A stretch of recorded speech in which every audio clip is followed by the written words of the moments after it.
That is my boy. Man, fucking, I'm walking. Come on.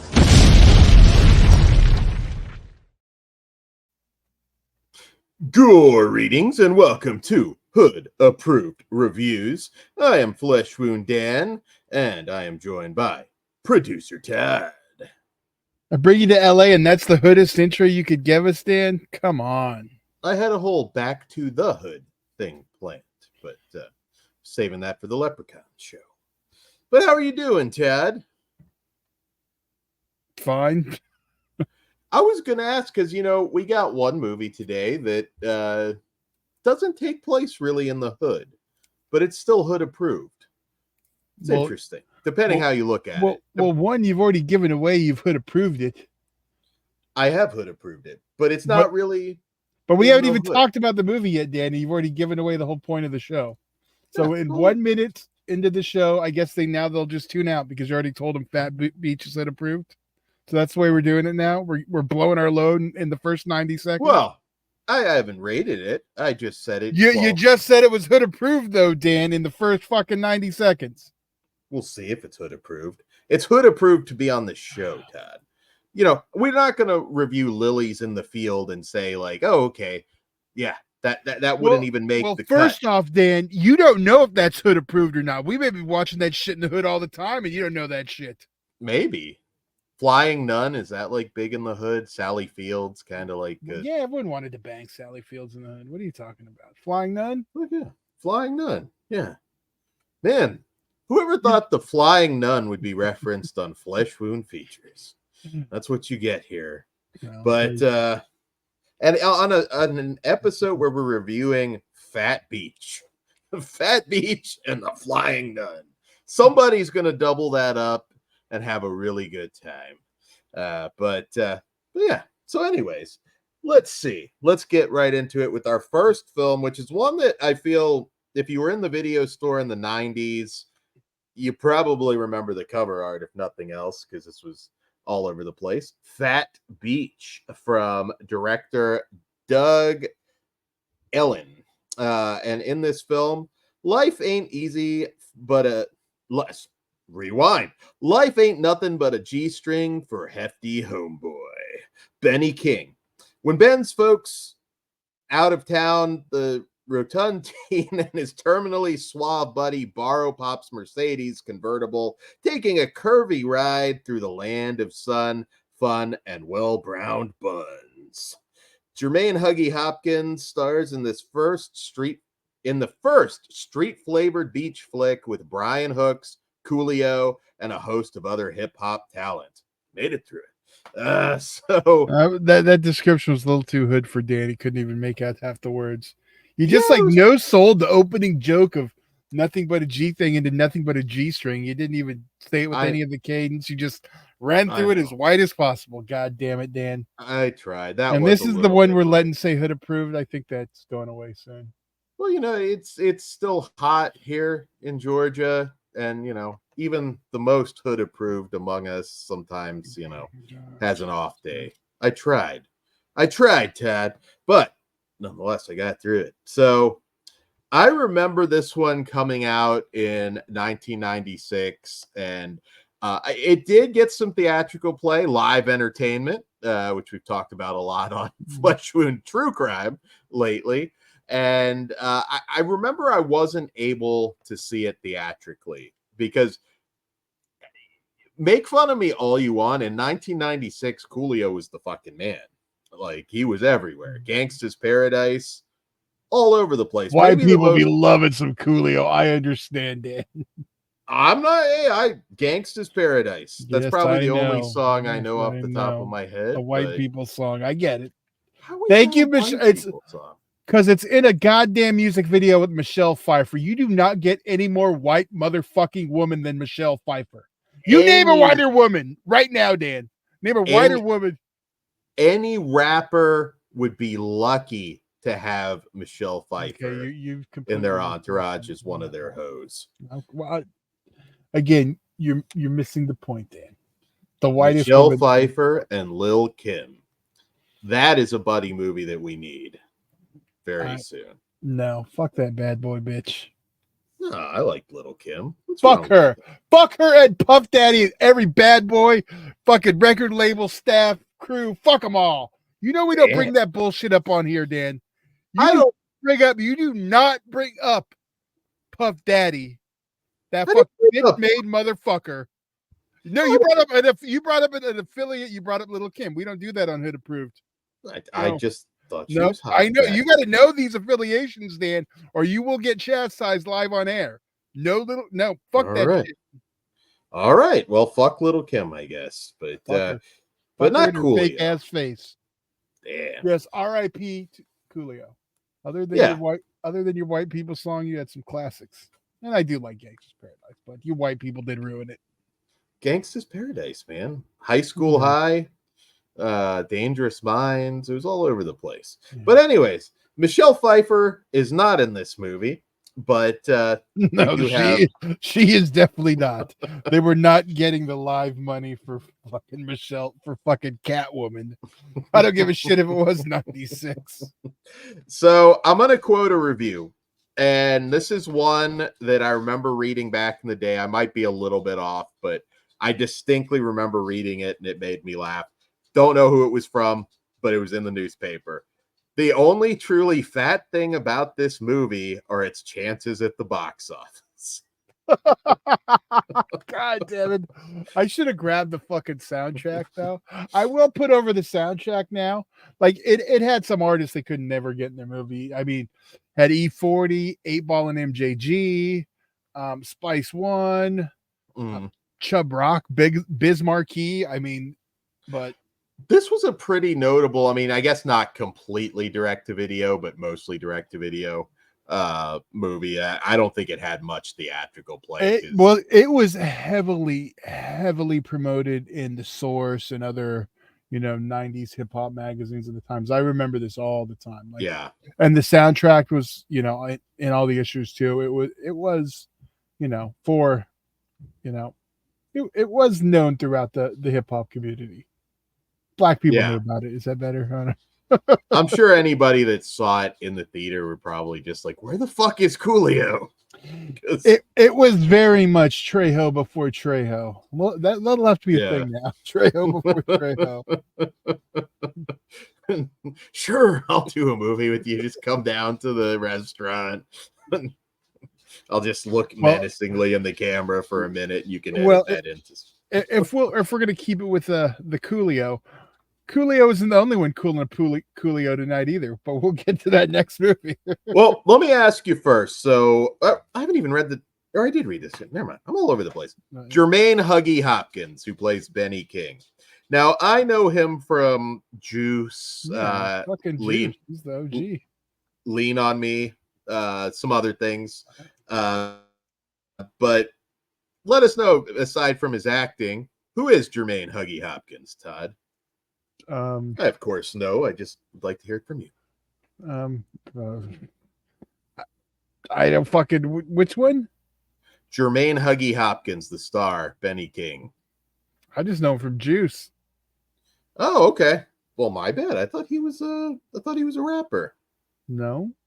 Oh, well then that was like kind of unintentionally racist, but well, now I'm not cutting it out. He was also Pudgy in Bullet, another movie with Tupac. That was one of the. I like Bullet. Bullet's a hard one to get. It's kind of the only one that's kind of disappeared, like even on digital. Like, so for Bullet, it's pretty much physical. That's it. Mm-hmm. He was also in Strapped, another early 90s like hip hop, hood movie, which we'll probably talk about eventually because that one doesn't get a lot of discussion. He also I was trying to figure out what you're getting at. I didn't know if you're like a big Wayans Brothers fans. He was on the show he had an arc. I thought he was a singer too. That's wild. Yeah, he's not one of the fat boys, Dan. That's the funniest line in this. So he's on the beach and is asked. He lies about being one of the fat boys, and then I think the girl is like, "Which one?" He's like, "The fat one." it was one of the funnier lines in the movie, and we have Brian Hooks, who is essentially Hood Stifler in this movie. He was probably typecast ever since then. He's still making these kinds of movies on a much lower budget, but Brian Hooks just kind of kept cranking them out. This one came out right after like the first Friday, so that was kind of like the Stone Cold classic out the gate for hood comedies.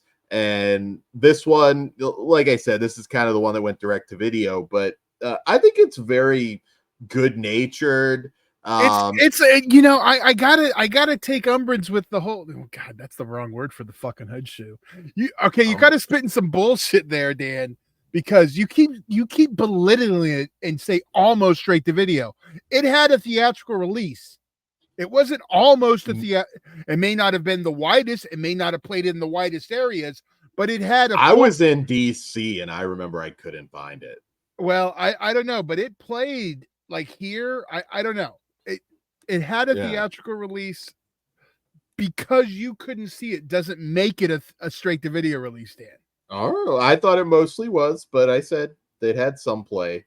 I love road movies, and I know you love road movies too. So this one, I don't think every joke necessarily lands is a banger, but I thought there was a lot of funny shit. One of the funnier scenes in this is Benny not realizing that he has to pay for lap dances at the strip club. I thought that was really funny. And Darrell's got this scheme where they're going to the beach to sell these stolen sunglasses. And I guess you could also qualify this as a sex comedy because Darrell is trying to get laid the whole time. There's actually, I didn't remember there being nudity in this, and there's actually a little bit more than I remember. You say that there's never nudity in these movies, and so far you're kind of like proving yourself wrong without me having to do anything. I'm telling you, this one did, but we're still in the 90s. Like, you get beyond that. It's weird. Yeah, it is. There is a thing. See, I always talk about the rapper-made movies, not the movie starring rappers. There's a difference. Like the rapper-made movies, they always have their fucking video hose and stuff up in them. Movies starring rappers where they're not actually having a hand in that's different. Like some of the Master P made movies, while he's still a rapper, they were made more traditionally. Like versus like his early stuff, like before, like by the time he gets I got the hookup, it's a different, thing. Like when he was just rapper making movies, getting the homies and the hood rats, then you had some nudity. Yeah. We need more nudity in the modern ones.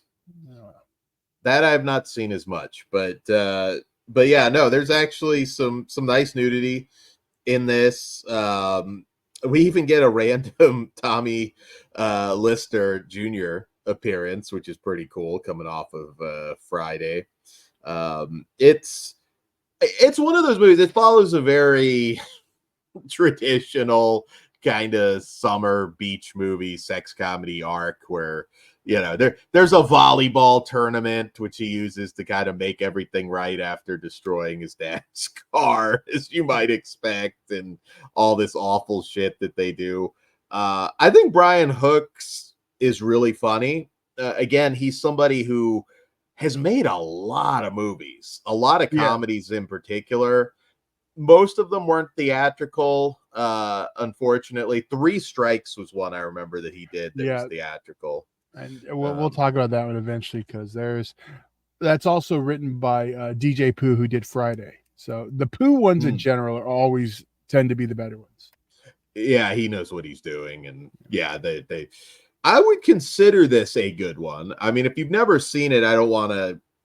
Again, it's not a classic a Friday, but that's the thing. It is kind of a middle one. This is more, I want to say fish out of water, because it's taking the hood to the beach. Yeah. So it is a little different than it's not really a traditional hood movie. So I don't know. Dan was all loosey goosey with this hood approval. This is definitely loosey goosey. Another interesting term for hood approved reviews.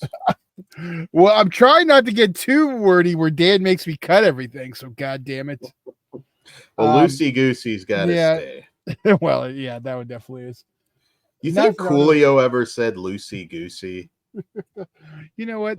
Vocabulary is a very big deal about rapping. So you have to use words that you normally wouldn't use in your normal vocabulary. I want to see 50 Cent work loosey goosey into a rap. It's been used a few times when referring to women. Okay. Oh, interesting then. So Dan's shaming me for using. Yeah. I'm looking for a rap now with loosey goosey. I want to hear this. Okay, Dan. Awesome. Next one. Awesome. Oh Jesus! Now I forgot what I was talking about now. Okay, Dan's a bit easy with this hood approved, I guess. Is that better?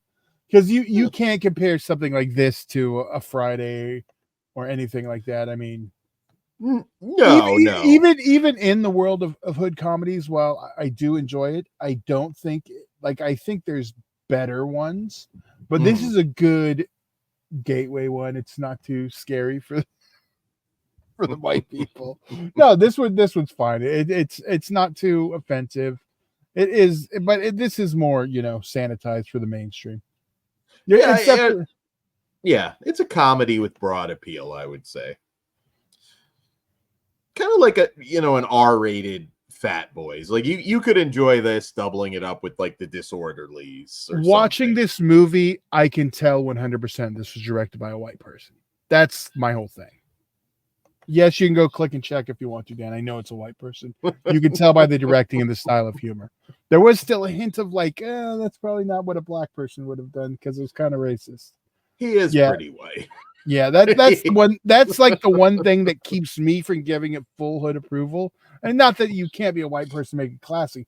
I'm just saying I can feel that I don't know. I feel like if I go and click around on his IMDb, this is going to be the darkest movie he's done, which I'm now doing. He wrote a good chunk of Entourage. I mean, that's what he's really you're proving the whiteness right now, Dan.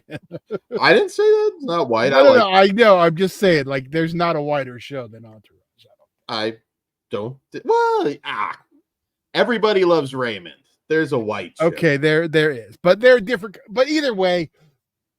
Yeah, that might be white or a white sitcom. That's as white as you get. You're right. Yeah. Okay. Yeah. So he's one level above, but either way. So yeah, okay. Now that I see that that's just all he's done writing wise, that makes so much sense. But again, it's not a knock. I mean, he was probably gun for hire, write this. But I do think it's a fun film and it's worth checking out. But it isn't, in my opinion, truly hood approved. Fair enough. I think it's a good comedy. I'll leave it at that. I think if you haven't seen it, it's fun. But you gave it 90 seconds in. You already hood approved it, Dan. Well, it's approved because we're reviewing it. I didn't say it got the hood approved rating. We haven't fully defined this yet. Like what start we do? We still rate it on a scale of 5. Yeah, but what is like the level that we have to call it hood approved? Is that whatever you think it's hood approved? Okay. You're supposed to be the master, Dan. I give my approval on all right. Well, I don't know what specific criteria Dan has to make it hood approved. Maybe you should define what it is that gives it to you. Because it shouldn't just be you like it, because I like this too, but I'm not going to give it a hood approval. I won't give it the hood approval because I think you are right. The Beach, this just isn't a hood movie. It's not a hood movie just because, like you said, there's black actors. Yeah. That doesn't make it hood. Or if Coolio's in it. But I'm not gonna call Lean on Me fucking a hood movie. No. If Ice-T did a Hallmark movie. No, actually, no, that's not that. Ice-T is the line. Ice-T, it's all hood approved if he's in it. And I can't even give you that. He's been the greatest rapper. Tank Girl, Dan, I will hit end on this. I will hit end on this stream right fucking now, and I'm not even joking. That is the reason everything Ice-T is in cannot be hood approved. It's got a fucking kangaroo, Dan. Well, he is a kangaroo. Yeah, exactly. Yeah. He is a kangaroo. Okay, Dan, just move along or I'm gonna hit end. I swear to God. So don't even blame me. If you like fun comedy of errors, because again, his dad is a hard ass in this, so he really is protective of his car. So it's funny when they end up at the same hotel, and it's really good. I mean, it's probably one to like start out with is a double bill with like something like a Friday or something. I still think it pairs really well with Disorderlies. I do too. Yeah, the opener. It's the opener. Don't close with it, but we might have to throw that one on a future show. Absolutely. And I thought the cast was all fantastic. The girls are beautiful. We talked about that before. There's just something about the 90s, like just is a different look. And I mean that in a good way. Some very beautiful ladies in the 90s, and they're very 90s in this. So yeah, it's an R-rated comedy, by the way. Again, there are some boobs, but it's all pretty innocent stuff. So nothing too extreme. Watch it for summer. What do you rate it, Todd? Well, first, do we give the warning? You know, if you're expecting a Coolio picture, don't. No. He doesn't even have a full rap in this, really. Like he's just kind of. That would have cost a lot more money. They couldn't even afford him for the goddamn soundtrack, Dan. That's wild. I mean, again, you see the art, like he's front and center, like we're gonna get a Coolio movie. You got him in more stuff as the years rolled on. I mean, I always say the Mark Lester film, Pterodactyl. You want to see Coolio fight some fucking dinosaurs? Pterodactyl is where it's at. And if you, we also are talking Coolio on another show this month, so check out our review of The Convent. Yes, absolutely. So what do we rate this one? I'm giving it a realistic 3. We watched this one together, so I mean, I had a lot of fun. But damn, you should have heard all the jokes Dan was saying. Again, 90s comedy. There's a lot in here, again, that you never thought of this as a particularly edgy movie, and it's become edgy, I suppose. So, but in the 90s, this was pretty soft, light fare. Now it's a little... Exactly. I feel like I'm going to go back and watch, I mean, this kind of had a bit of a hamburger gimmick with his fast food boss. Like, you're going to go back and watch Good Burger, and it's just going to be like, I don't remember titties in this.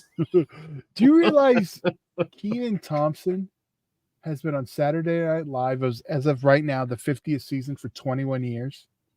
Yeah, he's got the record now by more than a few years, right? He beat Garrett Morrison. Oh yeah, dude. I know those two were I know. But yeah, that's crazy. 21 years. He found his niche.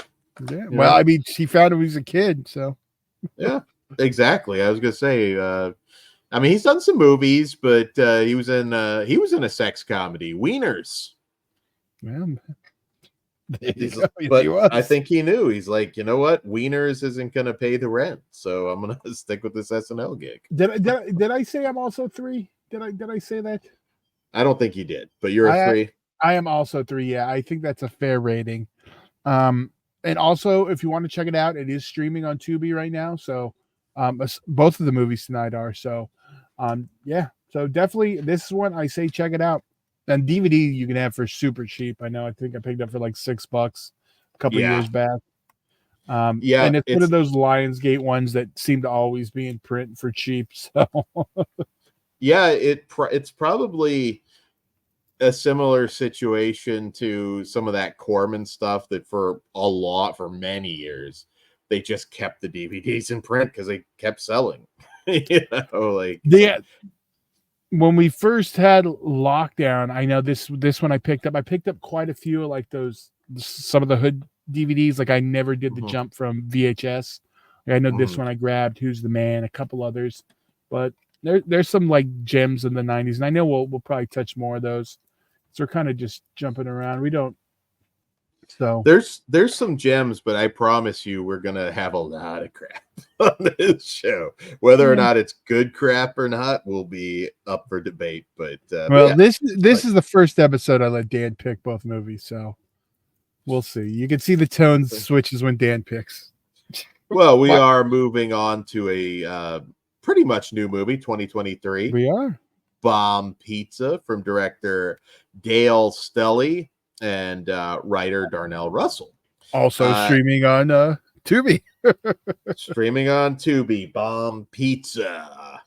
And in this film, Peace has second thoughts about starting a gigolo pizza delivery service until he delivers pizza to Snoop Dogg, who gives him the best pizza recipe. Okay, not the most in-depth synopsis, but that's pretty much it. I would say this is Deuce Bigalow in the hood. Fair enough. Like, kind of, that's essentially what this is. I didn't hate this like I did Deuce Bigalow. I don't get it. I know you don't get it. Maybe one day we'll cover it on Farce and that'll change. I get the sequel, but I feel like you'd probably enjoy They were both that. See, that's the thing. They're the same fucking thing. The first one's just as dumb. You guys just didn't realize it yet. It's dumb. I'm not saying it's a smart comedy. It's a stupid comedy. This will eventually have to get discussed on Farce because I know those dumbasses like it too. So, Ozzy likes it. I don't know. Maybe I do need to read. Yeah, exactly. Yeah, he also loves Little Nicky too. So I made it through another Halloween. They didn't remember this year, thank God. So I've gone another year. They haven't remembered. They want to review that piece of shit, and I'm not helping them. Is this why Ozzy, every time he gets up to use the bathroom, goes must make pee-pee? I was wondering. I don't know. Is that a big Deuce Bigalow? I guess. Let's see. I can quote Deuce Bigalow all day, but I won't. I'm going to talk about bomb pizza, Dad. You probably should. So it's a mark of quality when it's coming from Bungalow Media. Well, yeah, absolutely. It had a to-be premiere. God damn it.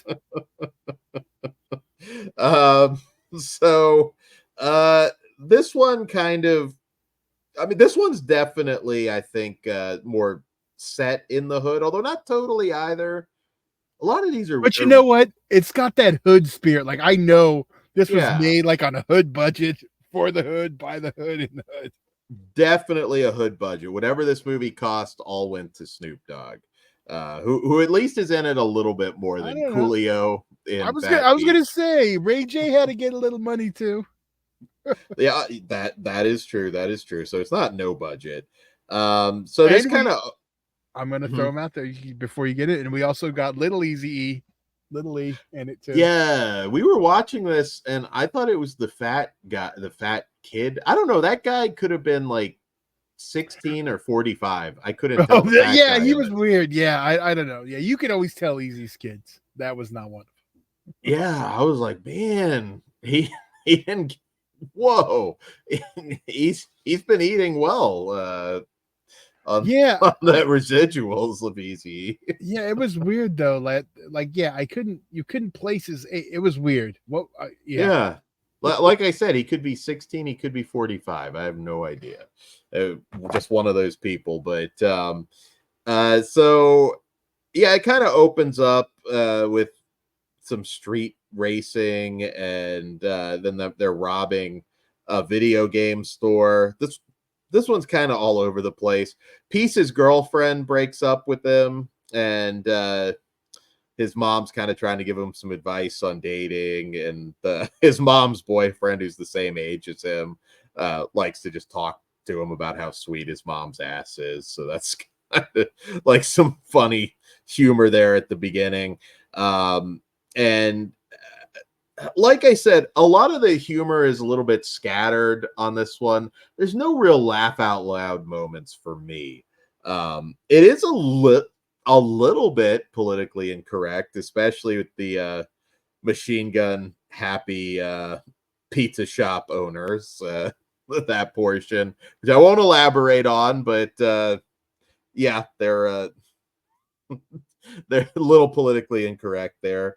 But yeah, I don't know. This one kind of, I love the idea of it. The execution is just kind of mid. I thought the pizza shop owners were probably the funniest. I do remember the line, we come from the streets of Bang Bang, Bangladesh, where the sky is blue and the Pudani's fresh. That was probably my best laugh in the movie, but they're not in it very long. So yeah. I was like, it was one of those cases where the side characters are a little more funny.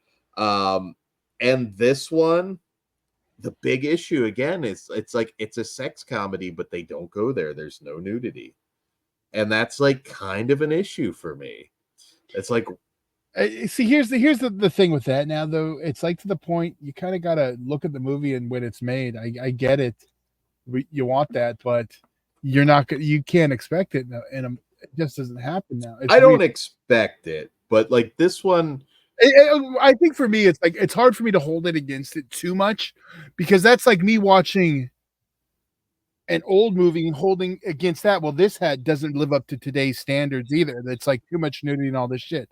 So it's kind of like going the opposite. I'm not going to hold it too much just because I wouldn't have expected it. And you understand what I'm trying to say, though? I get what you're saying. It depends how far you're going back, though. It's not like you didn't have like old Jimmy Stewart making a movie where he's like rolling around trying to get some boondang. Well, no. I wish that we did, and I'm hoping AI grows to the point that I'll get to see that Jimmy Stewart sex comedy. Well, that's not what I'm saying, but that's still taking a little. I don't even know how you got there. I don't know. Let's just Dan, where I got. Dan apparently really wants to see Jimmy Stewart get some fucking action. That would be fucking awesome. Did you know he used to smuggle cocaine by airplane? Jimmy Stewart, read up on him. He was like kind of a wild man back in the day. But yeah, I think one of the big issues though with this one is there's a lot of points where you could tell like there's some fucking going on, but like they specifically don't. So it's like Deuce Bigalow, which is again a very comparable movie based on this storyline. There's no real nudity in that to speak of, but they're not really setting up tittillating stuff. You know what I mean? I think maybe that's part of it. Deuce Bigelow is a joke a minute, and I think it's really funny. But this one, I don't know. It just felt it was cheaper, and as Roger Corman said, nudity is the cheapest special effect. So I don't know. Just maybe that's just me. It made me smile a few times, but other than the owners of the bomb pizza shop, I was just not blown away by it. But Snoop Dogg shows up, I think, around the 90-minute mark, and lasts about 90 seconds. Like, yeah, you can't spoil this movie. I mean, it's in the synopsis. It's like you guys should sell some weed pizza. I mean, that's. I know it's funny because that's like the last 2 minutes of the movie, and that's like half the description. It is, yeah. It's just like, well, they're trying to make you think it's a Snoop Dogg vehicle. Well, I know what they're doing, but I'm not done. Yeah, I don't know. See, geez, Dan, this is just scratching the surface of hood movies. I'm curious where you're going to land on some that I really like, but they might kind of fall flat like this, just because the humor may not hit. Yeah, it depends. I mean, with some of it's going to be regional. Not even the regional humor, just some of the hood humor. I don't know. I got one on a lot of hood movies. I mean, I definitely watched more than my fair share, but and there were some good-looking girls in here. Vita Guerra is in this one. She's gorgeous. You know, there's some good eye candy. I don't know. The one I didn't know, Julius Curtis Baldwin he played for like the whole run. He was Calvin on 227. Classic hood show with what's her name, who went on to Boys in the Hood and everything else, won Oscars. Nice. Jesus Christ, what is her name? Not Regina Hall. Yes, Regina Hall. Thank you. Regina Hall. Okay. Yeah, that's where she started out too. Hood classic. I will hood approve 227. Yeah, and we also get starring in this. I should have led with it, but Marcus T. Polk, who's been in a shit ton of stuff, including I know I never watched it, but I know he was one of the main guys on Moesha. He was in Nothing to Lose with Martin Lawrence. Yeah, we just reviewed that on Farce not too far back. Yeah, I do remember you covering that, and he's pretty funny. I mean, again, it's not the worst way to kill 90 minutes. It just didn't. Yeah, no, this is an average hood movie. I've seen better, obviously, and I've seen worse, but there's definitely always a quality drop off. I didn't mind this one. This one was entertaining enough because, like I said, I've seen worse. I had a few laughs, but what do you rate it, Todd? If I'm gonna rate it, I'm gonna call this one average at a 2.5. I'm a 2, but it might be a little bit higher for other people. Just I don't know. This one didn't quite hit for me, but make a spin-off movie with the owners of the pizza shop. That's all I gotta say. So guys, that has been another Hood approved reviews. I guess I will give Bomb Pizza the Hood approval because it is definitely a Hood movie. A little different, but no, I think it does. Even if not, it has that spirit that I like to see in a Hood movie. Yes. Not a Hood classic. Not a Hood classic. Not Hood average. So if you guys have any requests also for Hood approved movies, particularly if you're on Patreon, let us know. Like, what do you want to see us cover? We're obviously across genres on this, and we got some more coming your way. And we hope you're having a very happy holiday season, Halloween season right now. I know this is kind of a break from the Halloween content, but there is. But some you know, this isn't horror. airing in October, right, Dan? That way, we've already discussed that.